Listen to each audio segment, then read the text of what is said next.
Magandang umaga mga kaho. Dito tayo sa crane. May bago naman tayong ituturo sa mga bagong matuto ng crane. Yung iba namang may alam na sa crane, counting comment na lang po tayo. At nang para din makoreksyonan natin yung mali na pagtuturo. Ito pala ay GR 300AX model, 30 tons. 30 tons to mga kaho. Kaya maingay siya dahil naka-on yung makina.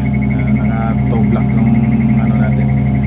Ito pala yung basic function niya mga kaho. Ituturo ko lang sa iyo. Ito yung ang boom up, boom down.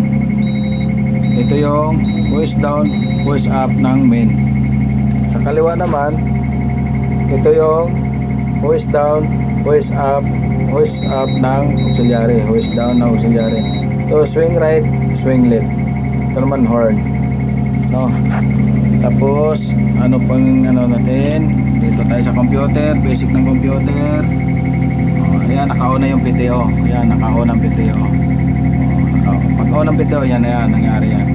Ayan, na-confirmation tayo ng outrigger. Yan, naka-display yan. Ngayon, naka-plot lang tayo. Kaya ganyan yung display niya.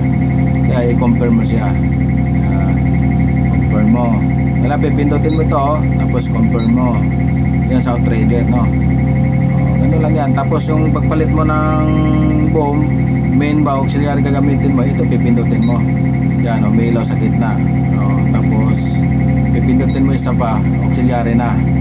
Tapos kung auxiliary gagamitin mo, confirmation mo. Kung yung main ang gagamitin mo, ibalik mo na naman yan dyan. Tapos confirm mo.